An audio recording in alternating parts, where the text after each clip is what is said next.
жазды. Және де менің ойымша, Аягөздегі басты экологиялық проблемалардың бірі Аягөз өзенінің тартылуы. Аягөз қайда? Су қайда? Аягөз Абай, Жетісу облыстары аумағындағы өзен. Үлкен Аягөз, кіші Аягөздің қосылысынан ол Аягөз деп аталады. Аягөз өзені Тарбағатай тауынан бастап Балқашқа дейін құятын ең ірі және ұзын өзендердің бірі.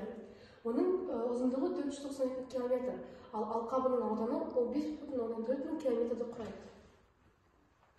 Қазақтың ұлы тұлғасы, біздің географ, этнографымыз Шоқан Уәлихановтың көзқарасымен қарайтын болсақ, Аягөз өзенінің күйі өте керемет болған. Аягөз өзені жағалауындағы шөптерден аяқ алып жүре алмайтын едік. Қар-ағаштар, шөптесін өсімдіктер жайқалып өсіп тұр еді деп саяхаттаған кезде бір естелік қалдырып кеткен. Қазіргі таңда Аягөз өзені жойылайын деп тұр. Бұл өзекті мәселені жай қалдыруға болмайды. Ол ластанып тартылып кетті. Адамдар кемпингке шыққанда өзеннің артынан қалған қоқыстарын жинамай тастап кетеді. Бұл нәрсені тоқтату керек. Соның кесірінен су ластау себептері өте көп орын алады.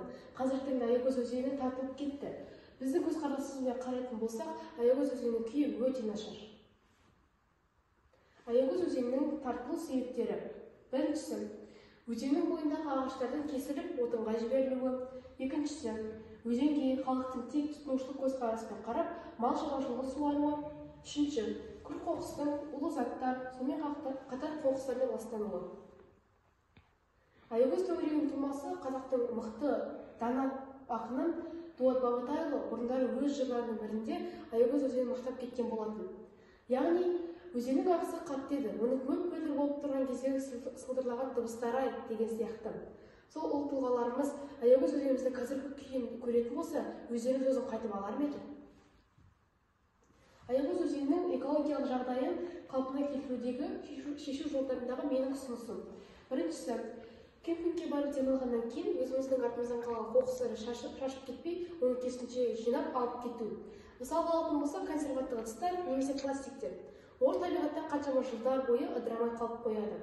Екіншісі, өзенді, оның маңындағы табиғи ресурстарды күнделікті тұрмыстық жағдайға қолданбау.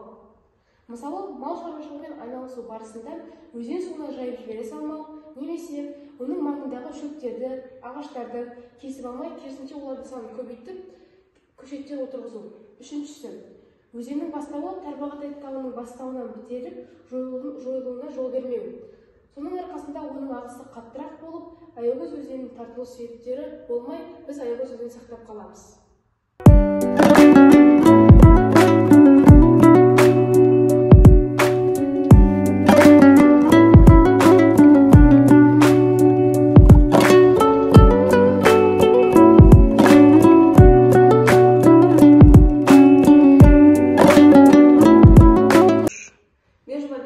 Менің ойымша, Аягөздегі экологиялық басты мәселенің бірі ауаның ластануы.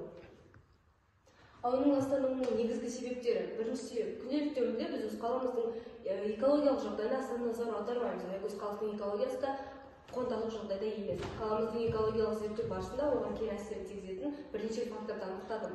Біріншіден, ауаның түрлі химиялық заттармен ластануы. Екіншісі, Аягөз қаласында көпқабатты үйлер көп. Қыс мезгілінде бұл үйлер жылу қазандықтары арқылы жылытылады. Қалада бірнеше жылу қазандықтары бар. Бұл қазандықтардың пайдасымен қатар зияны да өте көп. Үшінші себеп, жылу қазандықтарынан мұржа арқылы шыққан түтін ауаға тарап бастайды. Тіпті қаланың ішінде жүретін көліктерден шығатын улы газдар да ауаны зияндатады.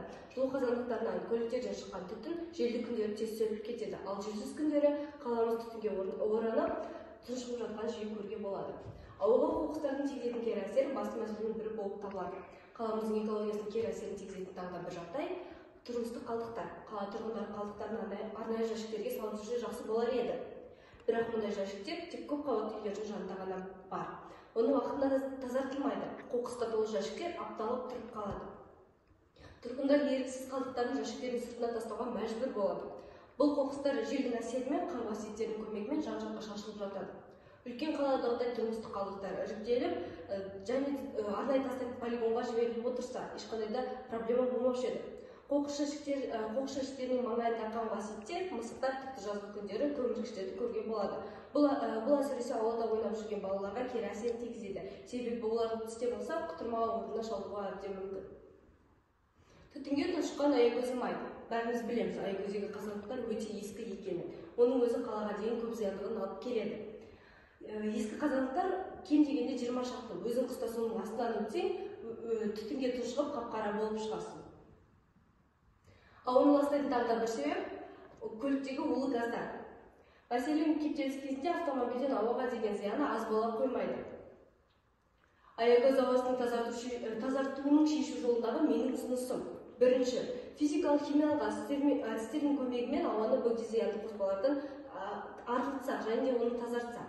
Көрінген жерге қоқысты тастай салмай, арнайы жәшіктерге салып отырсақ, барлық жерге ағаш, гүл және тағы да басқа өсімдіктерді отырғызу керек. Екінші, қазір барлық жерде болып жатқан экологиялық мәселенің бірі көліктер. Ол мәселе бізде де бұрыннан бар. Оның бір ғана шешу жолы ол электронды көліктерге көшу. Ешқандай да проблема алып келмейді. Мысалы, бензин құю, сонымен қатар ауаны да ластамайды. Үшінші ұсынысым ол қазандықтарды қаланың шетіне қойсақ және де оны жаңартсақ, ешқандай да проблема болмаушы еді. Егер оны іске асыра алмай жатқан жағдайда, оған фильтр қойып, қаламызды біраз болсын тазартсақ.